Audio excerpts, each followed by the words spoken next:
Berdoa selesai. Apa kabar semuanya? Fantastis, luar biasa, yes, yes, yes. Ya, hari ini cukup cerah. Mudah-mudahan semangat kita juga cerah ya. Oke, seperti biasa kita tetap semangat dulu ya.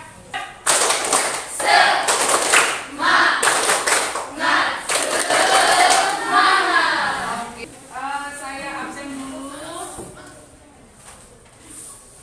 Hadir semua ya? Ibu mau ingatkan, apakah kalian sudah membawa alat bahan yang Ibu ingatkan sebelumnya? Kita hari ini bermanfaat dan lancar seperti yang kita harapkan. Coba kalian amati. Jelas ya gambarnya? Jelas, Bu. Oke. Nah, menyaksikan gambar ini, apa yang kalian pikirkan? Ini gambar apa kira-kira? Gambar orang yang sedang diinjak. Iya, coba berdiri. Gambar orang yang sedang diinjak. Gambar orang yang sedang diinfus. Biasanya orang yang diinfus yang ngapain kondisinya? Yang sedang sakit. Hari ini kita belajar tentang kelanjutan dari yang tadi. Masih seputar sistem peredaran darah. Tujuan pembelajaran. Melalui kegiatan pembelajaran, peserta didik dapat 1. Menjelaskan salah satu gangguan atau kelainan pada sistem peredaran darah manusia. 2. Mengaitkan salah satu gangguan atau kelainan pada sistem peredaran darah manusia.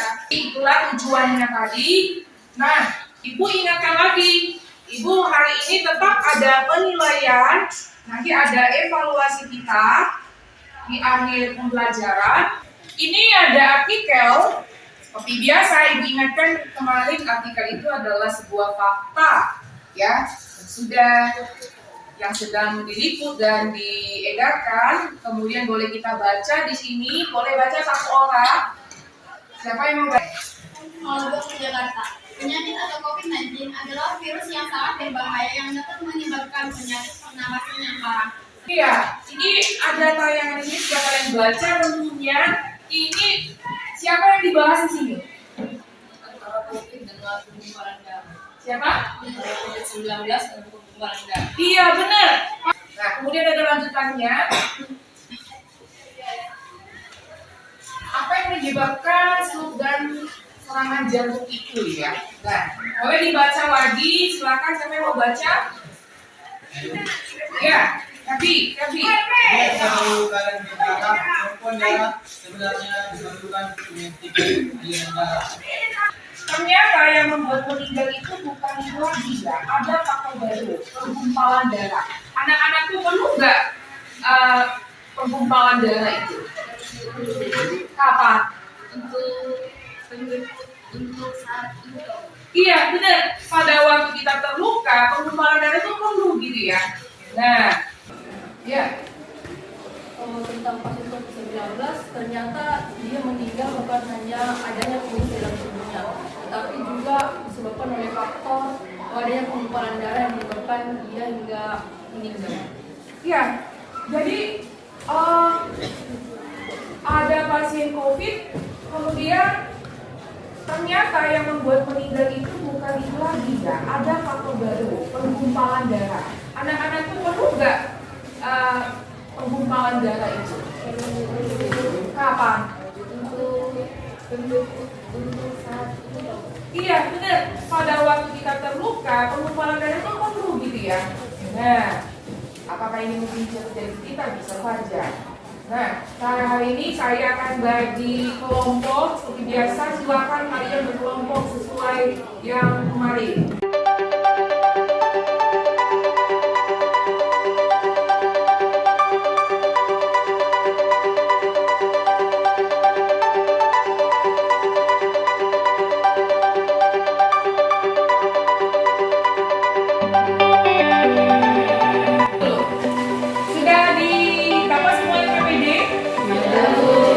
Silakan dibuka. Ya, nanti urusan masalahnya kalian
Lagi. Baiklah, kami dari kelompok ventrikel akan Buat suaranya. Baiklah, kami dari kelompok ventrikel akan membacakan hasil diskusi praktik kami. Perkenalkan, nama saya Desi Pembianan, nama saya Marsudha Laran. Teman-teman, kami akan membacakan alat dan bahan dari praktik kami. Yang pertama, alat dan bahannya yaitu botol plastik sebanyak 3 buah. Yang kedua, gelas ukur. Yang ketiga, gelas vinegar. Yang keempat, kaser. Yang kelima, air. Yang keenam, madu. Dan langkah-langkah kerjanya yaitu yang pertama, potong bagian tengah ketiga potong menjadi 2 bagian. Yang kedua, Dengan data yang kami peroleh dari hasil diskusi, pada percobaan pertama, air 5 mili dan madu 5 mili. Dalam menit pertama, sebanyak 15 tetesan dalam waktu 1 menit. Dan pada percobaan kedua, dengan campuran air dan madu 5 mili dan madu 10 mili. Dengan menit yang pertama 12 tetes, menit yang kedua sebanyak 23 tetes. Pengamatan dari kelompok kami, apakah ada dari kelompok lain yang ingin bertanya? setelah melakukan percobaan, menurut kelompok kalian, apa saja gangguan atau kelainan yang dapat terjadi akibat pengumpalan darah ini?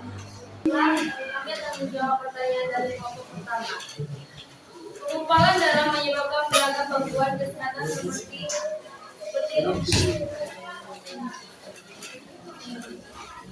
embosi paru-paru, penyakit jantung, berisiko terkena penyakit jantung, yang dimana orang yang mengalami darah rendah atau hiperkoagulabilitas akan meningkatkan risiko kita mengalami pengumpalan darah secara spontan.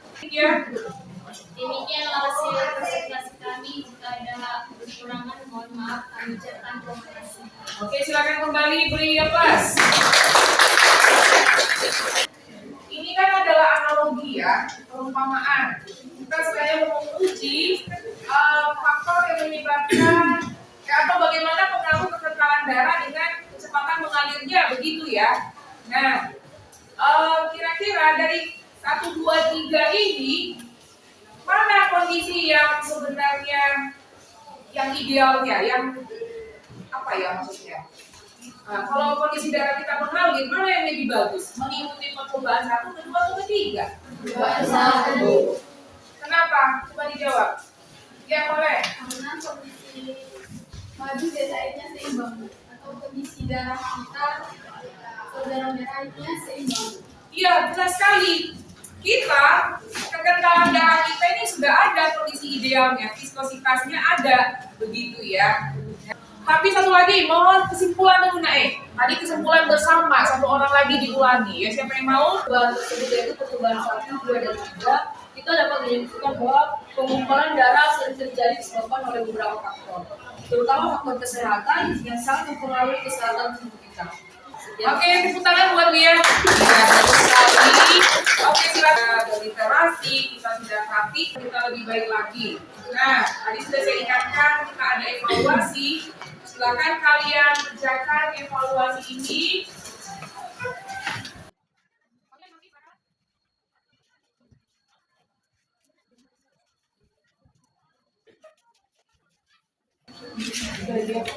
Oke, waktunya sudah selesai, nanti dikumpulkan evaluasinya. Sekarang Ibu mau tahu Untuk pelajaran kali ini, materi yang disampaikan bisa saya mengerti dan perasaan kami belajar ini senang, juga mudah dimengerti sama seperti pelajaran sebelumnya karena menggunakan media belajar yang bisa lebih